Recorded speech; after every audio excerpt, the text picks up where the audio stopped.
બાળમિત્રો, આપણે standard 7માં chapter 3ની અંદર આપણે આગળના વિડીયોમાં મધ્યક અને માહિતીનો વિસ્તાર શોધતા શીખી ગયા હતા, બરાબર. હવે આપણે આગળ શું શોધીશું? તો મધ્યસ્થ અને બહુલક શોધતા શીખીએ.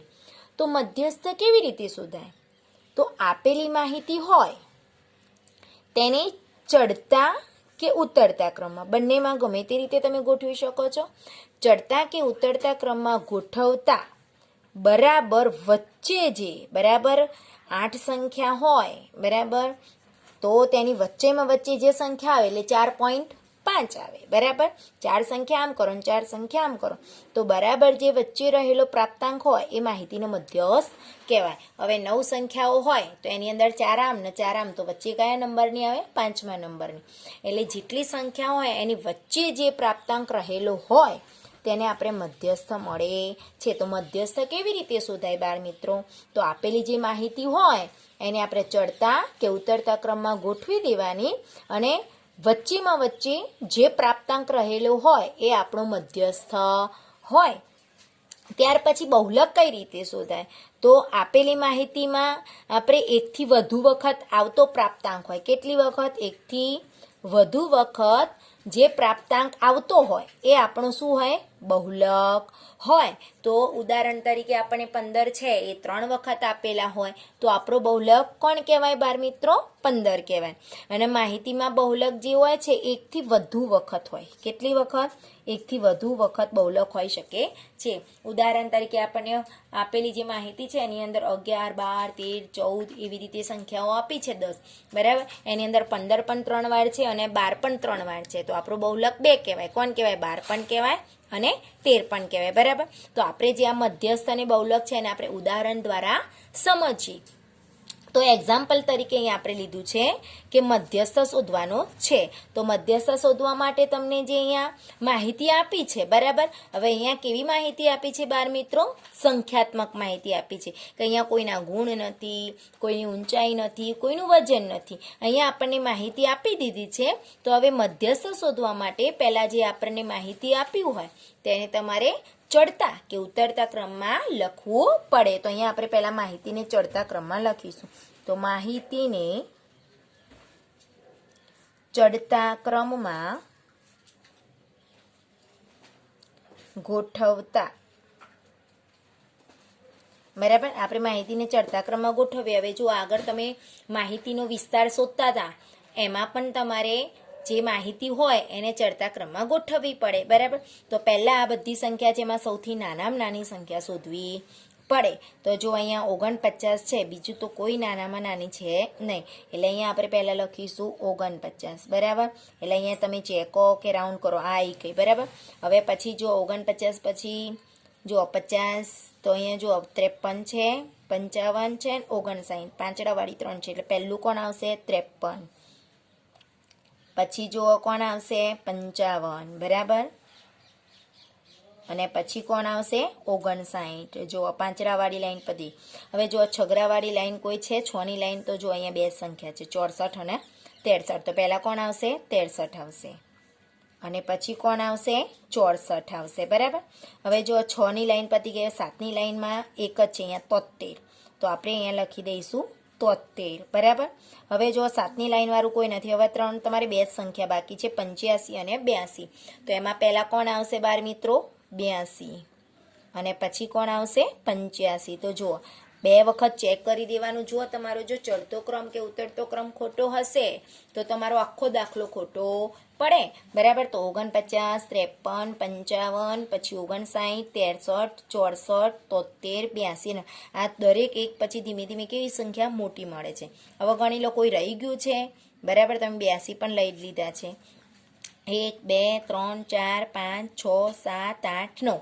9 સંખ્યાઓ છે તો તમે 9 સંખ્યા છે. 1, 2, 3, 4, 5, 6, 7, 8, 9, બરાબર છે. તમારો ચડતો ક્રમ છે કમ્પ્લીટ છે. હવે તમારે મધ્યસ્થ શોધવાનું સૂત્ર આવશે, બરાબર. તો અહીંયા ચડતા ક્રમમાં ગોઠવ્યા પછી અહીંયા મધ્યસ્થ શોધવાનું સૂત્ર આવે. મધ્યસ્થ બરાબર સૂત્ર કયું આવશે? તો તમારું મધ્યસ્થ શોધવાનું સૂત્ર આવશે n+1. શું આવશે? n +1/2 બરાબર. મો પ્રાપ્તાંક બરાબર. મો પ્રાપ્તાંક આ તમારું મધ્યસ્થ શોધવાનું સૂત્ર છે. મધ્યસ્થ શોધવાનું સૂત્ર કયું આવશે? તો n+1/2 એટલે કે છેદમાં 2 બરાબર. મો પ્રાપ્તાંક. હવે તમારે n છે એટલે n બરાબર તમે કોને લેવાના? તો અહીંયા કેટલી સંખ્યાઓ છે? 1 2 3 4 5 6 7 8 9 એટલે અહીંયા તમારે લખવું પડે જેટલી સંખ્યા હોય n બરાબર 9 લેતા. તમને જેટલી સંખ્યા આપી હોય એટલું n બરાબર લેવાનું. n એટલે નંબર્સ કહેવાય બરાબર. હવે તમારે n બરાબર અહીંયા કેટલી સંખ્યાઓ આપી છે? 9. એટલે આપણે n બરાબર 9 લખીશું તો n જ્યાં હોય 9 + 1 બરાબર. અને છેદમાં કેટલા છે? 2. આગળ તમારે લખતું રહેવાનું મો પ્રાપ્તાંક બરાબર. હવે તમારે આ બંનેનું શું કરવાનું છે? સરવાળો.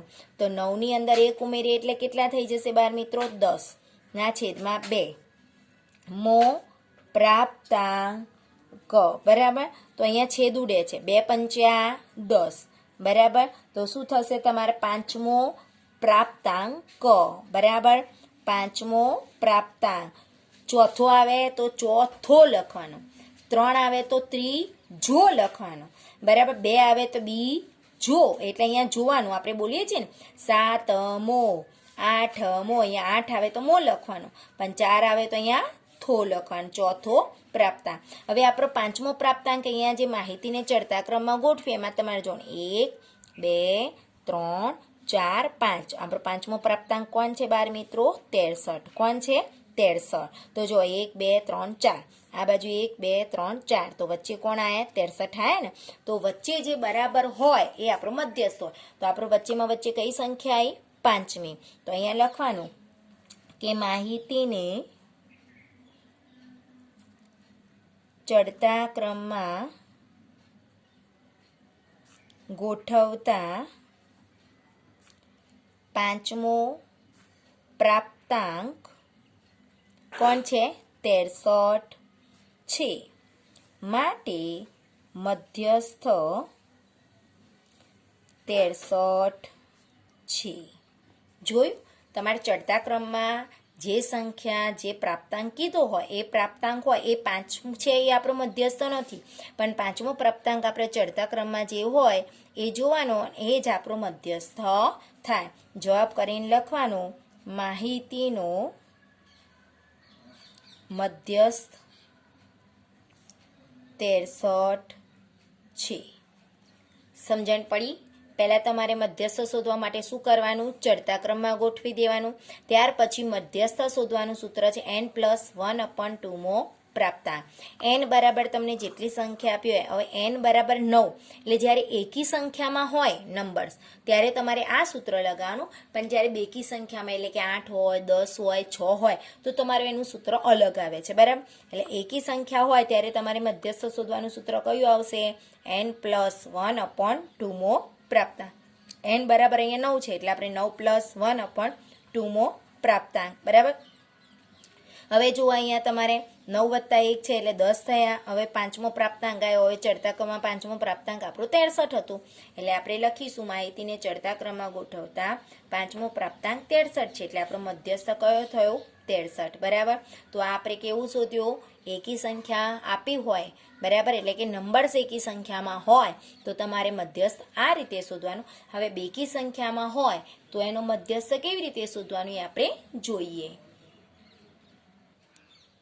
તો જુઓ બાળ મિત્રો, આપણે અહીંયા મેં તમને કીધું મધ્યસ્થ આગળ આપણે એકી નંબર્સ હોય એટલે કે એકી સંખ્યા હોય બરાબર. સંખ્યા એટલે કે સંખ્યાઓ આપણને એકી સંખ્યામાં હોય એટલે કે ગણતરી કરીએ 9 સંખ્યાઓ હોય 10 હોય બરાબર. એવી રીતે એકી સંખ્યા એટલે 9 7 6 11 એવી હોય ત્યારે તમારે મધ્યસ્થ શોધવાનું કયું સૂત્ર આવ્યું? n+1/2. પણ અહીંયા જુઓ કેટલા છે? 1 2 3 4 5 6 એટલે બેકી સંખ્યા આવી બરાબર. તો એનું મધ્યસ્થ આપણે કેવી રીતે શોધી શકાય બરાબર. તો પહેલાં અહીંયા n બરાબર લખીશું. n બરાબર કેટલા છે? 1 2 3 4 5 6. n બરાબર 6 લેતા બરાબર. અહીંયા એન એટલે અહીંયા એન બરાબર તમારે બેકી સંખ્યા આવે તો તમારે કયું સૂત્ર લખવાનું, બરાબર. તો એની અંદર સૂત્ર લગાવે. અહીંયા તો ચડતા ક્રમમાં ગોઠવેલી જ છે તમારે, બરાબર. તો એ ફરીથી લખીએ આપણે, માહિતીને ચડતા ક્રમમાં ગોઠવતા તો પહેલા કોણ આવશે? 1, પછી 2, પછી 3, પછી 4, 5 અને 6. અહીંયા આપણને રકમમાં ગોઠવીને જ આપેલી છે.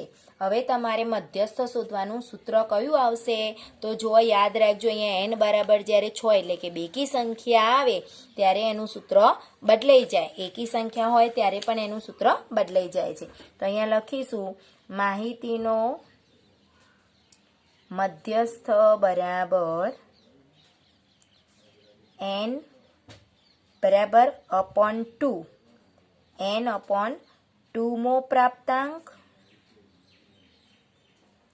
પ્લસ n upon 2 પ્લસ 1 મો પ્રાપ્તાંક, બરાબર. સમજણ પડી? અહીંયા કયું સૂત્ર આવે? અને છેદમાં તમારે 2 વડે ભાગી દેવાનું.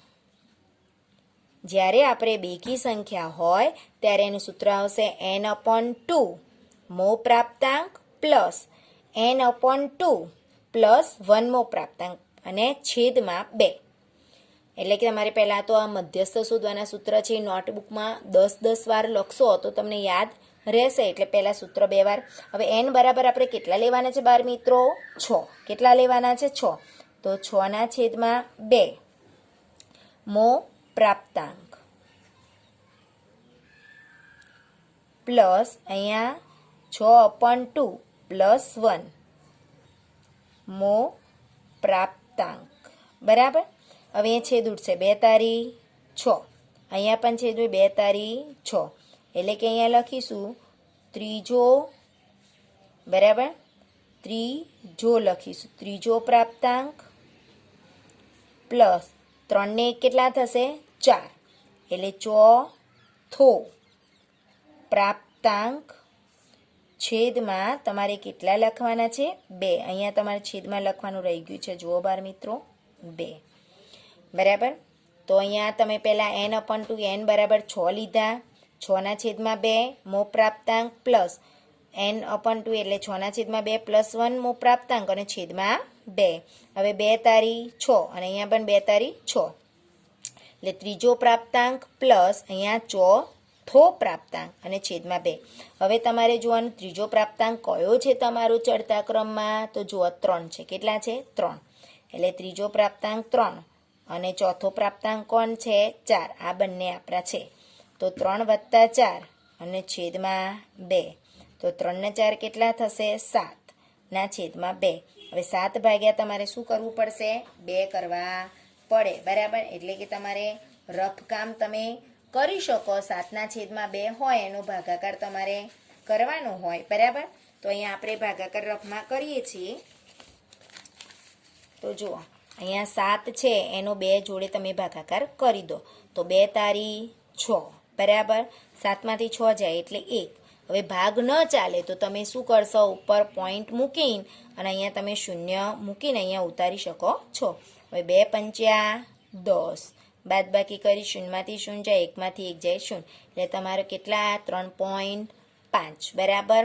તો 2 તારી 6, 7માંથી 6 ગયા 1. હવે અહીંયા કઈ સંખ્યા ના હોય અને તમારે નીચે શેષ વધ્યું હોય તો તમે અહીંયા ઉપર ભાગફળમાં પોઈન્ટ મૂકી અહીંયા 0 મૂકીને તમે નીચે ઉતારી શકો છો. 2 પંચ્યા 10 એટલે તમારે કેટલા આવ્યા? 3.5.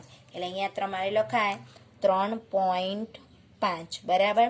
3 વત્તા 4 ત્રીજો પ્રાપ્તાંક કયો આવ્યો? 3 અને ચોથો પ્રાપ્તાંક કયો આવ્યો? 4, બરાબર. એટલે કે તમારે અહીંયા 3 વત્તા 4 એટલે 7 છેદમાં 2 એટલે તમારે 3.5 આવે. કયો આવે? 3.5 આવે, બરાબર. તો અહીંયા આપણે આપણો મધ્યસ્થ જવાબ કરીને લખાય કે માહિતીનો મધ્યસ્થ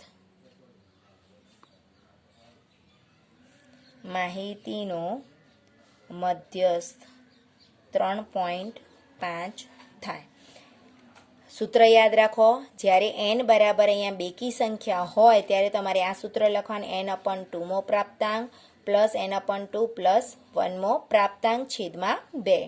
હવે n/2 એટલે તમારે 6/2 મો પ્રાપ્તાંક અને અહીંયા 6/2 પ્લસ 1 મો પ્રાપ્તાંક, બરાબર. એટલે કે અહીંયા તમે જુઓ છો કેટલા આવશે, ત્રીજો પ્રાપ્તાંક પ્લસ 3 વત્તા 1 એટલે કયો થયો, ચોથો પ્રાપ્તાંક અને છેદમાં 2. હવે તમારે ચડતા ક્રમમાં ત્રીજો પ્રાપ્તાંક કોણ હતો, 3, અને ચોથો પ્રાપ્તાંક 4 હતો. એટલે 3 વત્તા 4 છેદમાં 2. એટલે 3 ને 4 7 થાય, 7ના 2 જોડે તમે શું કરશો, ભાગાકાર. 7 ભાગ્યા 2 કરે એટલે તમારો જવાબ શું આવ્યો, 3.5. એટલે 3.5 આપણું શું થયું, આપણો મધ્યસ્થ થયો, બરાબર. સમજણ પડી. હવે એ જ રીતે તમને એક એક્ઝામ્પલ બહુલક શોધતા શીખીએ આપણે. શું શોધતા શીખીશું, બહુલક શોધતા શીખીએ, બરાબર. તો આપણે લખીશું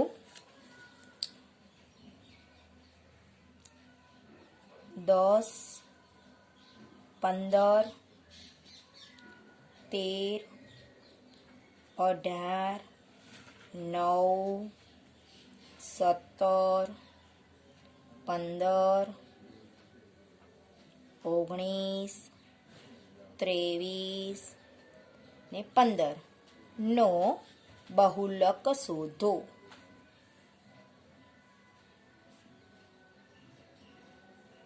બરાબર. હવે તમારે બહુલક શોધવો હોય તો કઈ રીતે શોધી શકો, તો જુઓ, તમારે માહિતીનો વિસ્તાર શોધો તેમાં પણ તમારે ચડતા ક્રમમાં ગોઠવાનો, મધ્યસ્થ શોધો ત્યારે પણ તમારે ચડતા ક્રમમાં ગોઠવવાનું, અને જ્યારે બહુલક શોધો ત્યારે પણ તમારે પહેલાં માહિતીને શું કરવી પડે, ચડતા ક્રમમાં ગોઠવવી પડે. તો અહીંયા આપણે લખીશું પહેલાં માહિતીને ચડતા ક્રમમાં ગોઠવતા. હવે જુઓ, પહેલાં જુઓ, નાનામાં નાની સંખ્યા અહીંયા 9 છે, એના પછી કોઈ છે ના, તો પહેલાં તમે 9 લખી દીધા. હવે જુઓ 10 છે, 10 એક જ વાર છે. પછી જુઓ 11 છે, નથી. 12 છે તમારી જોડે, નથી. પછી 13 છે સીધા, બરાબર. તો અહીંયા આપણે લખી દીધા 13. પછી જુઓ તમારી જોડે 14 છે, નથી. 15 જુઓ, એક વાર, બે વાર અને 3 વાર. એટલે તમારે 15 3 વાર લખવા પડે, 1, 2 અને 3, બરાબર. 3 વખત 15 લખાઈ ગયા. હવે 16 છે તમારી જોડે, નથી. 17 છે, તો જો આ રહ્યા 17, બરાબર. 17 એક વાર છે તો 17 લખી દીધા. પછી 18 છે, તો 18 આ રહ્યા એક વખત છે, 18. પછી 19 છે તમારી જોડે, આ રહ્યા 19 એક જ વાર છે. પછી 20 છે, નથી. હવે 23 બાકી રહ્યા. તો જુઓ કેટલી સંખ્યા છે, 1, 2, 3, 4, 5, 6, 7, 8, 9, 10. તો જુઓ 1, 2, 3, 4, 5, 6, 7, 8, 9, 10, બરાબર. તમારી કમ્પ્લીટ સંખ્યા છે, 2 વાર જોઈ લેવાનું, ચેક કરી દેવાનું, બરાબર. હવે અહીંયા માહિતીને આપણે ચડતા ક્રમમાં ગોઠવી દઈએ. પછી એની અંદર કયો પ્રાપ્તાંક કેટલી વધુ, સૌથી વધુ વખત હોય એ જોવાનું, બરાબર. તો જો આ 15 છે, કેટલી વાર છે, 3 વાર જોયા. તો આપણે જે માહિતી હોય એની અંદર જે પ્રાપ્તાંક સૌથી વધુ વખત હોય એ આપણો બહુલક હોય. તો અહીંયા લખવાનું, માહિતીમાં પ્રાપ્તાંક 15 એ કેટલી વાર છે, 3 વખત. તો 3 વખત છે, માટે માહિતીનો બહુલક 15 છે. જો તમે ચડતા ક્રમમાં ગોઠવો તો સરળતાથી ખબર પડી જાય. જો અહીંયા 15 3 વાર છે, પણ જો 18 3 વાર હોય, બરાબર, તો આપણે બંને બહુલક હોય, 15 અને 18. હવે અહીંયા 15 3 વાર છે, પણ 17 2 વાર હોય તો એકલો 15 જ રહે. એટલે જે પ્રાપ્તાંક સૌથી વધુ વખત આવેલો હોય એ આપણો બહુલક થાય. એટલે પહેલાં બહુલક શોધવા માટે તમારે ચડતા ક્રમમાં ગોઠવી દેવાનું. ત્યાર પછી જોવાનું કયો પ્રાપ્તાંક, એટલે તો 15 અહીંયા 3 વાર છે, બીજો કોઈ પ્રાપ્તાંક વધુ વખત છે નહીં. તો લખવાનું, માહિતીમાં પ્રાપ્તાંક 15 એ 3 વખત છે, માટે માહિતીનો બહુલક 15 છે. સમજણ પડી. મધ્યસ્થ અને બહુલક મેં તમને ઉદાહરણ દ્વારા સમજાયા, બરાબર. આગળ તમને મેં એની વ્યાખ્યા કેવી રીતે શોધાય એ પણ સમજાવ્યું, બરાબર. તો આ રીતે તમે 2 વાર વ્યવસ્થિત રીતે વિચારજો, બરાબર. અને સારી રીતે તમે આ વિડીયો જોશો 2 વખત એટલે તમને સમજણ પડી જશે, બરાબર. સમજો અને જોજો, ત્યાર પછી નોટમાં જાતે આ તમારે ઉદાહરણો ગણવાના છે. Thank you.